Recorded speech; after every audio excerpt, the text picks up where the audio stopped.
Энэ удаагийн дугаараар та бүхэндээ насан туршдаа өтлөхгүй залуужуулах 8 чадварын талаар мэдээлэл хуваалцаж байна. Японы гоо сайхны салбарын алдартай бизнесмен Катори Хирошигийн бичсэн залуу харагдахын давуу тал юм 15 насаар залуу харагдаараа хизээж хөшрөх хэрэггүй. Өөрийгөө тэр даруй сэргээ залуужуулах 8 чадвар хэмээх алдартай бестселлер номын талаар танилцуулж байна. Зохиолч өөрөө энэ номыг бичихдээ 52 настай байсан бөгөөд ямар ч фильтр хагалгаагүйгээр яг 30 гаруй настай залуу шиг харагддаг амьдралынхаа нууц, шинжлэх ухааны аргуудыг энэ бүтээлдээ хуваалцсан юм. Хэрвээ та 15 насаар залуу харагдаж чадвал амьдрал 2 дахин таламжтай байх болно. Цаг хугацаагаар аялсан мэт энэхүү залуу төрхийг тамирчин бие дасгалжуулдаг шиг залуу байдлаа хөгжүүлснээр олж авч болно. Энэ ном нь таны хэрэв би одоогийн сэтгэлгээгээр өнгөрсөн рүү буцаж очивол хамаагүй илүү сайн хийж чадах байсан гэсэн мөрөөдлийг биелүүлэх боломжийг олгодог. Зохиолчийн залуу харагдах нь зэвсэг болно гэсэн залуужуулах 8 чадварт нэгдүгээрт нь дүр төрхөө аз зураглал. Өөрийгөө үргэл залуу эрч хүчтэй байгаагаар төсөөлөх сэтгэл зүйн зураглал болон тархины рефлекс юм. Түүнчлэн өөрийнхөө одоогийн болон хүсэж буй гадаа төрхийг үүнд арьс биеийн галбирыг визуал хэлбэрээр тодорхой харах чадвар юм. Бид тархиндээ ямар дүр төрхийг суулган тарих түүнд тохирсон даавруудыг ялгаруулж бие махбодыг залуужуулах тушаал өгдөг байна. Өөрийн гадаа төрхийг бодитойгоор харж залуужуулах хүсэл эрмэлзлээ нэмэгдүүл. Хүн толинд хараад би хөшөж байна гэж гонсоох бүрт тарих стрессийн кортизол дааврыг ялгаруулж эсийн хөгсрөлтийг хурдасгадаг. Өөрийнхөө хамгийн залуу эрч хүчтэй байсан үеийн зураг эсвэл тийм дүр төрхийг тархиндаа яг одоо байгаа мэтээр маш тод зураглаж хэвших. Тархиа би залуу байна гэдэгт итгүүлж хуурах нь гормоны системийг шинжилэлт хийх анхны суурь болдог байна. Хоёрдугаарт нь тоо ба хэмжигдэхүй. Биеийн жин цусан дахь сахарын хэмжээ, өдөрт алхах алхмын тоо, уух усны хэмжээ, унтсан цаг зэрэг өөрийн эрүүл мэндийн чухал үзүүлэлтүүдийг тоон утгаар хянаж удирдах чадвар юм. Хэмжиж чадахгүй бол удирдах чадахгүй гэдэг.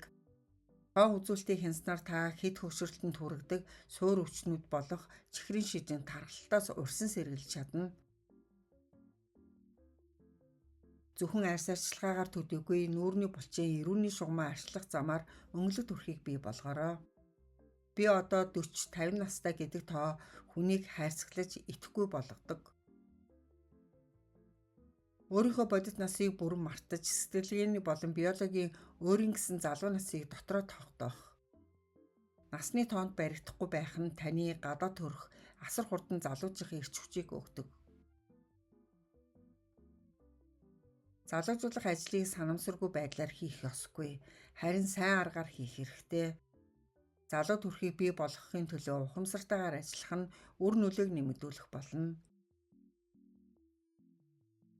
Гуравдугаарт нь өсөглөн мэдрэмж. Хэтэртлээ идэхгүй байх, баг зэргийн өсөглөн мэдрэмжийг биедээ зориуд үүсгэх чадвар юм. Жишээ нь завсралхдаа мацаг барих ба эсвэл ходоодныхаа 80%-ийг дүүргтэл идэх хэрэгтэй. Хүн өсөх үед биед сэртүүийн хэмээх ген идэвхждэг. Энэ ген гэмтсэн эсүүдийг цэвэрлэж шинжлэх процессыг хасаадаг байна. Үргэлж цацтлаа идэх нь эсийг залхууруулж хөгшрөлтийг түргэсгдэг.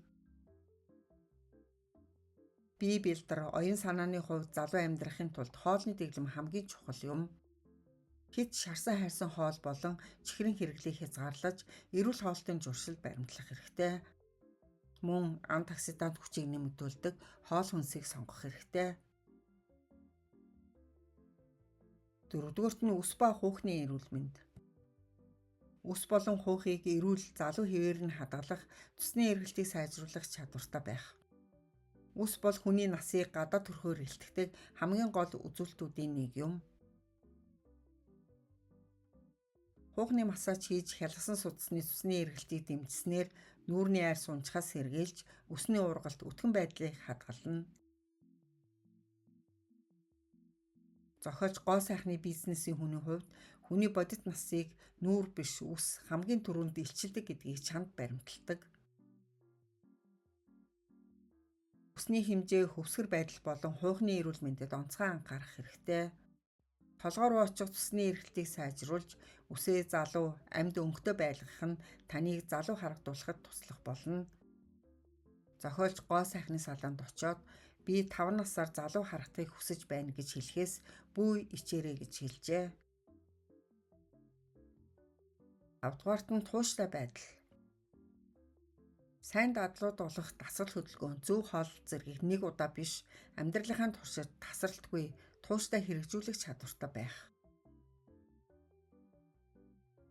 Хөгшрөлийн эсрэг ашиглалгаа нь төр зурих биш өдөр тутмын жижиг үйлдэлүүдийн нэгдэл байдаг. Тууштай байдалд нь биологийн насыг тогтвортой барьдаг.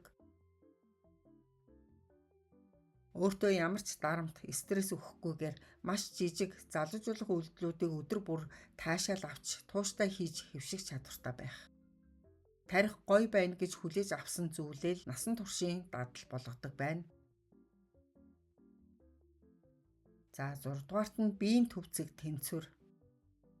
Нуруу, хөвлийн арцгийн булчин буюу биеийн суур булчингуудыг хөгжүүлж ямагт мөрөө цэх, алхаагаа хөнгөн бясгалантай байлгах. Нуруугаа бүхтэлгэх, сул алхах нь хүнийг шууд хөвшин харагдуулдаг. Биеийн түүх хэсэг бат бөх байснаар дотоод эрхтнүүдийн үйл ажиллагаа зөв явагдаж бодисын солилцоо хурдсдаг. Мөн цэх байрлал нь хүнийг шууд 5-аас 10 насаар залуу харагдуулдаг. Гол булчингаа бэхжүүлэхгүйгээр та төгс биеийн галбарт хүрч чадахгүй.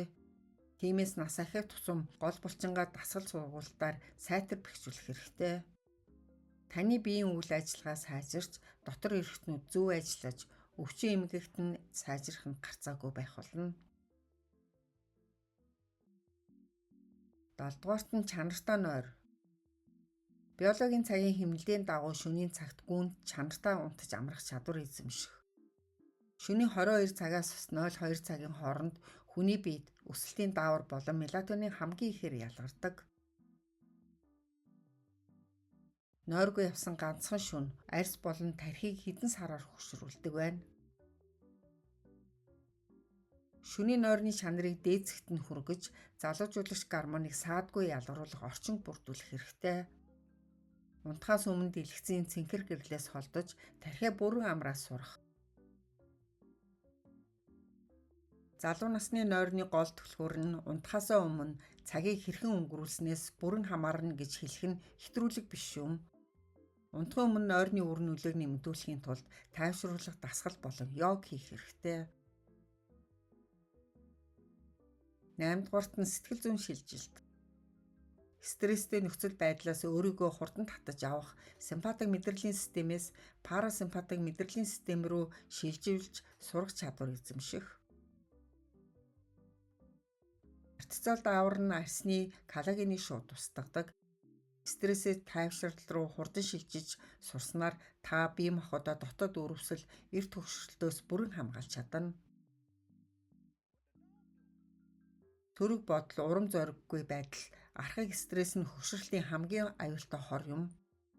Сэтгэл санаагаар унах, стрессдэх үедээ тэрхүү сөрөг энергийг ухаалгаар унтрааж, эерэг дуртай зүйл рүүгээ сэтгэл зүгээ удирдах сурах чадвар эзэмших хэрэгтэй. Би үзэсгэлэнтэй загварлаг байхыг хүсэж байна. Энэ мэдрэмж бол залуучдын хамгийн том хөдөлгөх хүч юм. Эдгээр 8 чадварыг зэрэг хэрэгжүүлэх албагүй бөгөөд хамгийн түрүүнд өөрт хамгийн амархан санагдаж буй нойрны зохицуулалт болон хоолны хэмжээг хянах зэргээс эхлэн амьдралдаа хэвшүүлэхийг зөвлөж байна. Анхаарал сонсон та бүхэндээ баярлалаа.